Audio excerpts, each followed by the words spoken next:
কোনো দোসরদের সঙ্গে আদর্শের কখনো পরাজয় হয় না, এটা নির্বুদ্ধিতার একটা কারণ। জামাতের প্রতিষ্ঠা হয়েছে 100 বছর আগে, কখনো রাষ্ট্র ক্ষমতায় সে একা একা যায় নাই। তা আদর্শ এত ভালো হলে বা রাষ্ট্র ক্ষমতায় যেত, ধানের শীষ নিয়ে নির্বাচন করা লাগতো না। জামাতের আদর্শ যেতে এত স্পষ্ট হতো, তাহলে আশ্রয়ের যে কথা, প্রথম আশ্রয় তো বিএনপি জামাতকে দিছে 4 দল করার মধ্য দিয়ে। ধানের শীষ দিয়ে তাদের নিবন্ধন যখন নাই, সে আশ্রয় তো বিএনপি দিয়েছে। মিনিমাম কৃতজ্ঞতা থাকলে এটা যে কেউ স্বীকার করবে। তো এইটা নাই বলে এই কথাটা আসে। জামাত এবং শিবির এটা স্পষ্ট করে স্বীকার করছে, তখন ক্যাম্পাসে তারা ছিল ছাত্রলীগের প্রতি মিশে। কারণ তখন কোনোভাবে তাহলে তো ছাত্রলীগের সঙ্গে মিশে থাকলে ছাত্রলীগ যে হাত দিয়ে নারী নির্যাতন করেছে, সেটা কি ছাত্রলীগ করছে না শিবির করছে?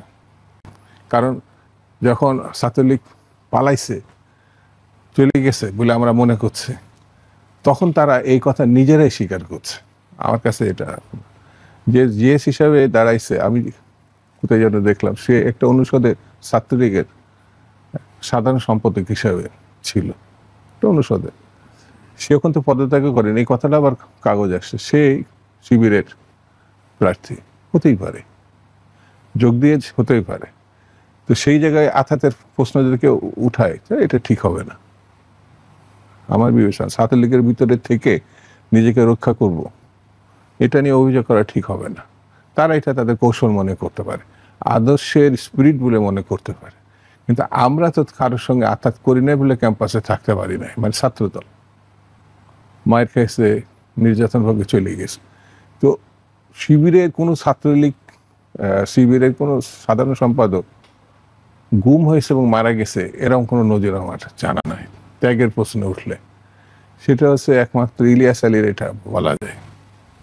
এটা আমি প্রায় 450 এই জুলাই আগস্টের মধ্যে, আমি এই কথাগুলো বলতাম না যখন এই আদর্শিক ত্যাগ এইসব কথাগুলো আসেন, তখন আমার কাছে মনে হচ্ছে যে যেটা উল্লেখিত ত্যাগ না, আমরা যে স্পষ্ট করে বলেছি যে আপনাদের কত শহীদ হয়েছে আমরা একটু বলেন নাম ঠিকানা দিয়ে। তো শিবির না, কোনো ছাত্র সংগঠনে এটা দেয় নাই।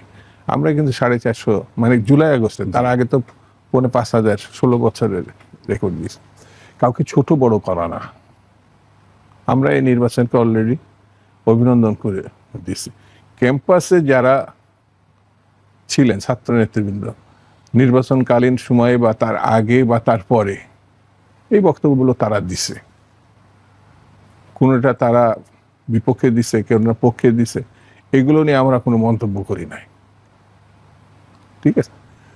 তো এখন স্বাভাবিক নিয়মে এটা ইলেকশন শেষ হয়ে গেছে। এখন স্বাভাবিক 1 বছর তারা ছাত্রদের পক্ষে যারা জিতছে তারাও কাজ করবে, যারা জেতে না তারাও হয়তো কাজ করবে।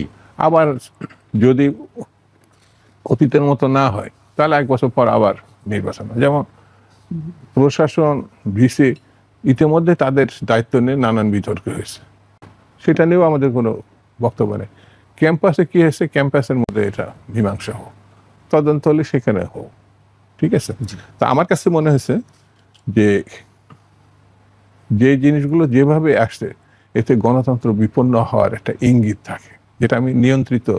এটাও ঢাকা ইউনিভার্সিটি, প্রাচ্যের অক্সফোর্ড, এই জায়গাটায় যদি মানে কালো শক্তি, অন্ধ শক্তি, নিয়ন্ত্রিত শক্তি, অথবা যারা স্বাধীনতার বিপক্ষে অবস্থায় নিয়েছিল 71, তারা দখল করে, এইরকম অভিযোগ ওঠে, তাহলে ঢাকা বিশ্ববিদ্যালয়ের জন্য এটা দুঃখজনক।